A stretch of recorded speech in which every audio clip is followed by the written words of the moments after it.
नमस्कार, स्वागत है आपका इंडिया न्यूज 28 में। ये बात करते हैं मध्य प्रदेश की कुछ खास खबरों की। रायसेन आचार्य श्री के पदारोहण शताब्दी वर्ष में आयोजित हुआ कार्यक्रम। चारित्र चक्रवर्ती आचार्य श्री 108 शांति सागर जी महाराज के आचार्य पदारोहण शताब्दी वर्ष के उपलक्ष्य में ग्राम हदीपुर तहसील बेगमगंज जिला रायसेन में राष्ट्रीय स्तर के विद्वानों की संगोष्ठी आयोजित की गई। श्री 1008 पार्श्वनाथ त्रिमूर्ति दिगंबर जैन मंदिर विद्यासागर नगर बेगमगंज में ये कार्यक्रम बड़े ही धूमधाम से मनाया गया।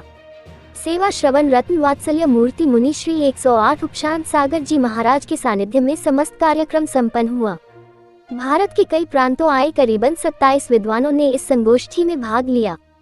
हरदोई जैन समाज के अध्यक्ष चक्रेश जैन ने जानकारी देते हुए बताया, ये कार्यक्रम बड़े ही धूमधाम के साथ संपन्न हुआ। बेगमगंज सहित आसपास के ग्राम से आए जैन अनुयायियों ने बड़े ही हर्षोल्लास के साथ कार्यक्रम में भाग लिया। रायसेन से संवाददाता राकेश जैन की रिपोर्ट। पूजा पद्धतियों पर अपने आप को विभाजित कर देते हैं, कितने दुर्भाग्य की ये बात है। तो आचार्य शांति सागर जी के जीवन से हमें सबसे बड़ी यह बात सीखनी होगी कि हमें अपने आप को विभाजित नहीं करना है। उन्होंने एकता का मूल्य दिया था, उन्होंने जिन शासन का मार्ग बताया था, उन जिन शासन के मार्ग पर हमें चलना है। कभी जाति के नाम पर, कभी पंथ के नाम पर, कभी संप्रदाय के नाम पर हमें अपने आप को विभाजित नहीं करना है। हम महावीर के अनुयायी हैं, आचार्य कुंद की परंपरा के हैं, आचार्य शांति सागर जी की परंपरा के हैं। हम अपने आप को विभाजित नहीं करेंगे। उन्होंने जीवन में जिस प्रकार का एकता का सूत्र दिया है, उस एकत्व को लेकर के हम आगे बढ़ेंगे।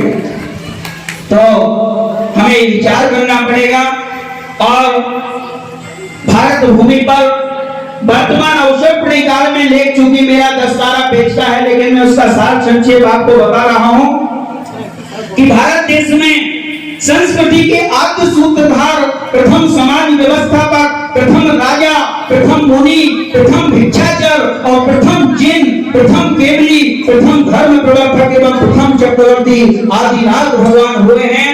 उनके तीर्थंकर काल के बाद में जो अन्य तीर्थंकरों का कालनिर्वाह हुआ, उसके बाद महावीर स्वामी गौतम गणधर आदि श्रवण परंपरा के संवाहक रहे।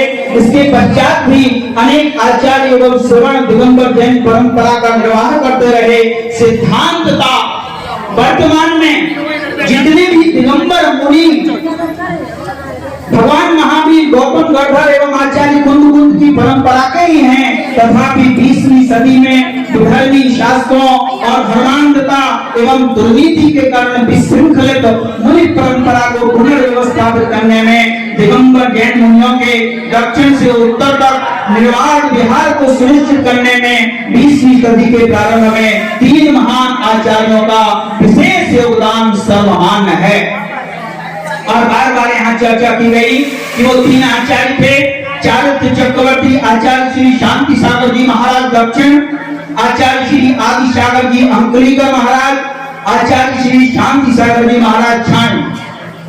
वर्तमान में जितने भी साधनारत आचार्य उपाध्याय एवं सर्व साधु परमेष्ठी हैं, वह सब इन्हीं 3 आचार्यों की शिष्य प्रशिष्य परंपराओं से संबद्ध हैं। और दिगंबर जैन श्रवण परंपरा में वर्तमान युग में अनेक तपस्वी ज्ञानी ध्यानी मुनि आचार्यों की परंपरा से विलुप्त प्राय दिगंबर जैन श्रवण परंपरा के आद्य प्रवर्तक एवं संवाहक आचार्य शांति सागर जी महाराज एक ऐसे प्रमुख साधु श्रेष्ठ तपस्वी रत्न हुए हैं, जिनकी अगाध विद्वत्ता, कठोर तपश्चर्या, प्रगाढ़ धर्मशक्ता, आदर्श चरित्र और अनुपम त्याग ने धर्म की यथार्थ ज्योति प्रज्वलित की।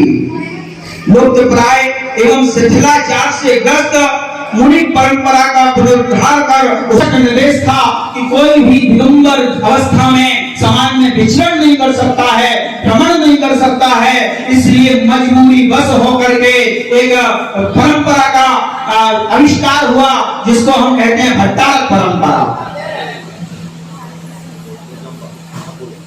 तो भट्टारक परंपरा भी बीच में आई।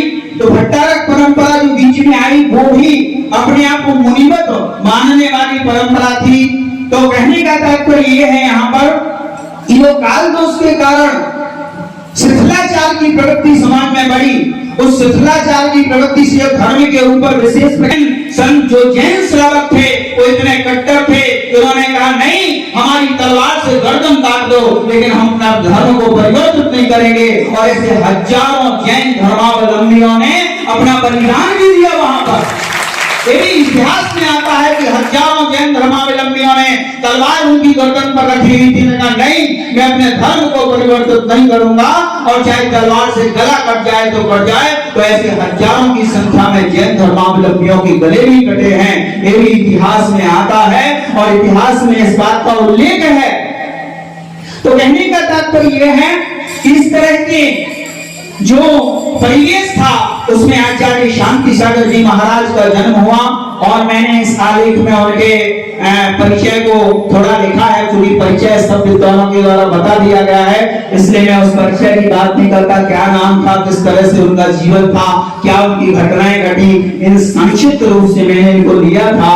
लेकिन इसको मैं यहाँ से आगे बढ़ाता हुआ अब उनकी अविरल परंपरा पर आते हैं। तो चूंकि परंपरा